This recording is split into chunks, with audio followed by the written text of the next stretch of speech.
उसका कारण माननीय है। अगर आम व्यक्ति लाचार है, आम व्यक्ति बेबस है, तो उसका कारण है माननीय है।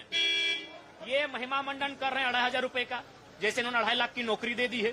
3 दिन से सदन में उसी जब भी मौका मिला मुंह खोलने का, भैया सम्मान योजना 2,500 रुपए को अब इतना महिमा मंडन कर रहे हैं जैसे उन्होंने अपने अमृत और वरदान दे दिया हो। तो वही हमने कहा, अगर ये सच में सम्मान है तो एक काम कीजिए, जितने भी माननीय चुन के आए हैं काशी के काशी, आप घर से अपने निजी ट्रेन प्लेटफॉर्म में बैठे, ट्रेन में बैठकर यहाँ आए और यहाँ आवास नहीं, क्वार्टर लीजिए। क्वार्टर जैसे नौकरी करने वाले क्वार्टर लेते हैं, सरकारी क्वार्टर, आवास और क्वार्टर में फर्क होता है। आप रांची में क्वार्टर लीजिए, जितने भी मंत्री विधायक हैं, और उसके बाद सुबह जिस दिन आपका सत्र चलेगा, सरकारी बस सुविधा जैसे कॉलेज में बच्चों को, लड़कियों को मिलती है, उस बस की सुविधा विधायकों के घर जाए। विधायक अपने घर में रहेंगे, अपने दरवाजे में रहेंगे, बस जाएगी, उनको पिकअप करेगी और सत्र में लेके आएगी। आप पर डे 2,000 रुपए का टीए लेंगे और आप महीना में 2,500 रुपए देंगे। उसका ऐसे महिमा मंडन कर रहे हैं जैसे आप उन्हें कोई अमृत और वरदान देके बैठे हैं।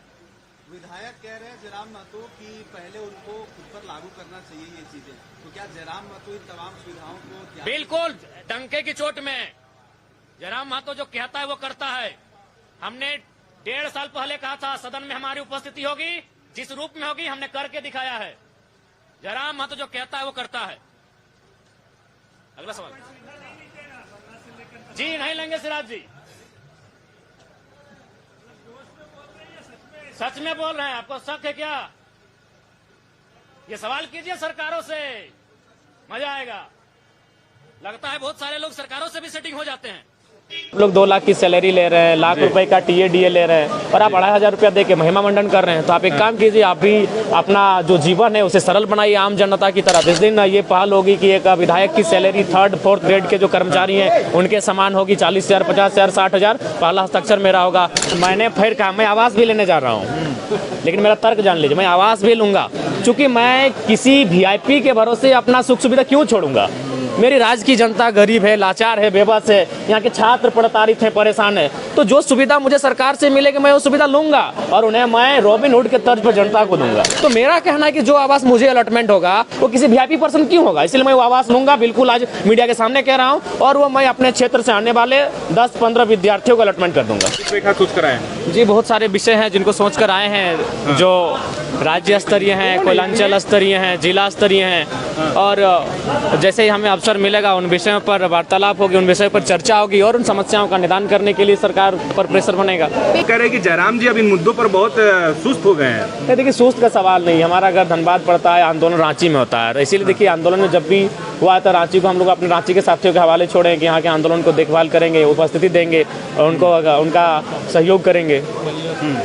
मैया सम्मान योजना की राशि जो है वो नहीं मिल पा रही है लाभुकों के। देखिए आप बिल्कुल, और शायद सुनने में आया कि बैंक का भी हस्तांतरण किया गया है, किसी दूसरे बैंक में इसे शिफ्ट किया गया है। उसके भी बहुत सारे कुछ न कुछ कह सकते हैं कुछ ऐसी घटनाएं विषय हैं, तो उनका कहीं ना कहीं मैंने पहले भी कहा था कि ये योजनाएं लंबे समय तक नहीं चलेंगी और फलस्वरूप वो होता हुआ दिख रहा है। मैंने पहले भी इसका सजेशन दिया था। जयराम जी फिर एक बार आप चर्चा में आ गए हैं। पिछला जब आप विशेष सत्र चल रहा था तो आपने मंच कहा था कि मैं टीए नहीं लूंगा। मैंने ये कहा था, बिल्कुल फिर आप कंट्रोवर्सी में आ गए हैं। अपने आलोचकों को क्या जवाब देंगे? आलोचकों के लिए आप टीए के लिए स्कॉर्पियो ले लिए। हम फिर कह रहे हैं, हम नहीं, पहले मेरी बात सुनिए। हाँ बोलिए, बिल्कुल बोलिए। उस दिन दिन भर मैया सम्मान योजना पे चर्चा हुआ था। जी जी।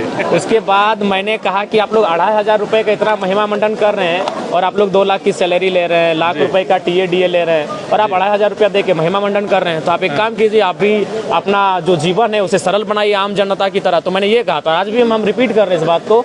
जिस दिन इस पर पहल होगी उस पर पहला हस्ताक्षर जयराम महतो होगा। जिस दिन ये पहल होगी कि एक विधायक की सैलरी 3rd 4th ग्रेड के जो कर्मचारी हैं उनके समान होगी, 40,000, 50,000, 60,000, पहला हस्ताक्षर मेरा होगा। जिस दिन ये पहल होगी उसमें पहला समर्थन ही मेरा रहेगा। अच्छा, आप खाली पैर आए हैं, मैं देख रही हूँ आप खाली पैर आए हैं।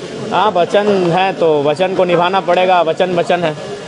ठीक है। गाड़ी खरीदने पर सवाल उठाया जा रहा है। देखिए मैंने फिर कहा मैं आवास भी लेने जा रहा हूँ, लेकिन मेरा तर्क जान लीजिए, मैं आवास भी लूंगा, क्योंकि मैं किसी VIP के भरोसे अपना सुख सुविधा क्यों छोड़ूंगा। मेरी राज्य की जनता गरीब है, लाचार है, बेबस है, यहाँ के छात्र प्रताड़ित हैं, परेशान है। तो जो सुविधा मुझे सरकार से मिलेगी मैं वो सुविधा लूंगा और उन्हें मैं रॉबिन हुड के तर्ज पर जनता को दूंगा। बिल्कुल मैं आवास की भी सुविधा लूंगा। नहीं नहीं, हम नहीं लेते, लेकिन उस सुविधा का अगर हम आवास नहीं लेते, वो आवास कोई ना कोई सरकार का आदमी रख लेगा, कोई वीआईपी पर्सन रख लेगा।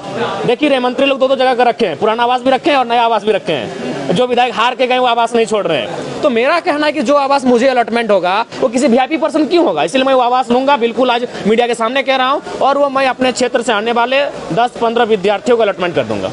वो रहेंगे, पढ़ाई करेंगे वहाँ से। नहीं, मुकर नहीं रहे, ये मुकरना नहीं कहते हैं। नहीं, आपने बड़ी बात कही कि आप विद्यार्थियों को हाँ allot बिल्कुल करेंगे। बिल्कुल आप अलॉट अमल करेंगे इस पर? बिल्कुल अमल करेंगे। मैं मुकर नहीं रहा हूँ, मैं कह रहा हूँ कि अभी देख रहे हैं मंत्री लोग दो आवास लेके बैठा है भैया, कहीं उनको कोई कमी है, उनको कोई कमी है, इतनी सुख सुविधा है। तो मैं अगर आवास ना लूँ तो किसी के हिस्से में चला जाएगा और किसी राजा के हिस्से में जाएगा, जबकि हमारी जनता गरीब है। तो मैं लेकर स्टूडेंट के बीच लेके जाऊंगा। आप आए तो इंटरव्यू लेने मेरे आवास में भी आ जाए। धन्यवाद।